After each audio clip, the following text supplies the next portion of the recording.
ചേട്ടൻ 10 വർഷത്തെ LDF ഭരണത്തെ കട്ടയ്ക്ക് നിന്നു. അതായത് ചേട്ടൻ ഒരു ഇടതുകാരനും കൂടിയാണ്.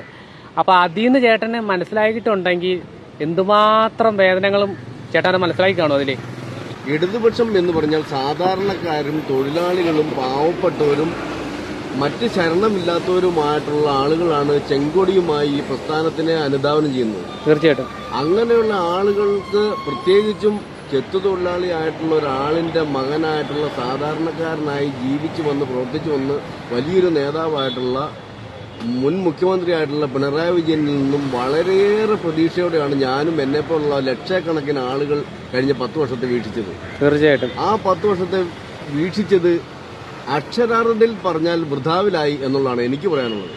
ഞാൻ ഇടതുപക്ഷം എന്ന് പറയുന്ന കാണുന്ന കൺസെപ്റ്റ് വെച്ചുകൊണ്ടാണ് ഞാൻ പറയുന്നത്. പല ആളുകളും അന്ധന്മാരും അടിമകളുമായിട്ടുള്ള ഒത്തിരിയേറെ ആളുകൾ, പല കൊടികളും, വിവിധ രാഷ്ട്രീയ പാർട്ടികളുടെ കൊടികളും പിടിച്ച് നടക്കുന്നുണ്ട്. ഞാൻ ഏതെങ്കിലും ഒരു രാഷ്ട്രീയ പാർട്ടിയുടെ അടിമയോ, ഞാൻ ഏതെങ്കിലും ഒരു രാഷ്ട്രീയ പാർട്ടിയുമായി ബന്ധപ്പെട്ട് അന്ധതയോ കൈമുതലായിട്ട് വെച്ച് പോകുന്ന ആളല്ല. ഞാൻ CCTV പോലെ നമ്മുടെ സമൂഹത്തെയും നമ്മുടെ ഗവൺമെന്റിനെയും പ്രതിപക്ഷത്തെയും സമൂഹത്തെ മൊത്തമായിട്ട് വീക്ഷിച്ചു വരുന്ന ഒരാളാണ്. അങ്ങനെയുള്ള നിലയ്ക്ക് കഴിഞ്ഞ 10 വർഷത്തെ ഇടതുപക്ഷ ഭരണം എന്നുള്ള നിലയ്ക്കുള്ള ഇടതുപക്ഷത്തിന്റെ ഭരണം ഇടതുപക്ഷ ഭരണമായിരുന്നില്ല. കോൺഗ്രസും ഇടതുപക്ഷവും തമ്മിൽ ഞാൻ നോക്കുമ്പം, അല്ലെങ്കിൽ കോൺഗ്രസും ഇടതുപക്ഷവും BJP തമ്മിൽ എന്താണ് വ്യത്യാസം? സാധാരണക്കാരായിട്ടുള്ള ആളുകളെ സംബന്ധിച്ച് എന്താ വ്യത്യാസം? കാശുള്ളവന് ജീവിക്കാം, അത്രേ ഉള്ളൂ. കാശുള്ളവർക്ക് ജീവിക്കാം. സാധാരണക്കാരായിട്ടുള്ള ആളുകൾക്ക് അവൻ ആരുടെയും കൊടി പിടിക്കാതെ പണിയെടുത്താൽ ജീവിക്കാം എന്നുള്ള തരത്തിലേക്ക് വന്നു. ഞാനൊന്നും അങ്ങനെയല്ല ഈ പ്രസ്ഥാനത്തെ കണ്ടിരുന്നത്. ദീർഘമായ 10 വർഷം എന്ന് പറയുന്നത് ഒരു ചെറിയ പീരീഡ് അല്ല. ഒരു 2 പഞ്ചവത്സര പദ്ധതികൾ നടപ്പാക്കേണ്ട കാലഘട്ടമാണ് 10 വർഷം എന്നുള്ളത്.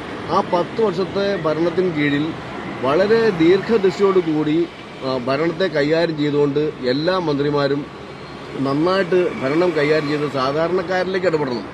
സാധാരണക്കാരും പാവപ്പെട്ടവരായിട്ടുള്ള ആളുകളിലേക്കാണ് ഇടപെടേണ്ടത്. മുകളിലേക്കുള്ളവർ അവർക്ക് ജീവിച്ചു പോകാനുള്ള സാഹചര്യം, ഇടത്തരക്കാർ മുതൽ സമ്പന്നന്മാർ മുതൽ മുകളിലേക്കുള്ള ആളുകൾക്കെല്ലാം ജീവിച്ചു പോകാനുള്ള സാഹചര്യം അവർക്കുണ്ട്, സാഹചര്യമുണ്ട്. അപ്പോൾ ഒരു കോൺഗ്രസ് ഗവൺമെന്റിനെ സംബന്ധിച്ച് കോൺഗ്രസ് ഗവൺമെന്റ് ഇടതുപക്ഷ ഗവൺമെന്റ് സ്വീകരിക്കുന്ന തരത്തിലേക്ക് അവർ സ്വീകരിക്കാൻ ഒരു സാധ്യതയുമില്ല. BJP ഗവൺമെന്റ് ഒരിക്കലും സാധ്യതയില്ല.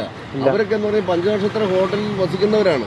അപ്പൊ അവർക്കൊരു സാധാരണക്കാരനിലേക്ക് ഇറങ്ങിച്ചെല്ലാൻ പറ്റില്ല. അപ്പൊ അങ്ങനെ വരുമ്പോഴേക്കും ഞാൻ ഉൾപ്പെടെയുള്ള ആളുകൾ എന്താണ് പ്രതീക്ഷിക്കുന്നത്? ഇടതുപക്ഷം എന്ന് പറയുന്ന പക്ഷം സാധാരണക്കാരെ ചേർത്ത് നിർത്തിക്കൊണ്ട് അവരുടെ കൂടെ പോകുന്നുള്ളതാണ് നമ്മൾ പ്രതീക്ഷിക്കുന്നത്. ഈ മന്ത്രിമാരായിട്ടുള്ള ആളുകളെല്ലാം അവരെല്ലാം ഏറ്റവും കൂടിയ ശീതളിമയുള്ള കാറിൽ സഞ്ചരിക്കുകയും അവരേറ്റവും നല്ല വസ്ത്രം ധരിക്കുകയും അവരേറ്റവും നല്ല ഫുഡടിക്കുകയും ചെയ്തുകൊണ്ട് പുട്ടടി രാഷ്ട്രീയത്തിലേക്ക് ഇവരെല്ലാം മാറുന്ന ആ കാഴ്ച കണ്ടുകൊണ്ട് നിരാശനായി കഴിഞ്ഞ 10 വർഷക്കാലത്തെ ഭരണത്തിന് കീഴിൽ, ഇടതുപക്ഷത്തിന്റെ ഭരണത്തിന് കീഴിൽ ഞാൻ നിരാശനായി ഞാൻ പിൻവാങ്ങുകയാണ് ചെയ്തത്.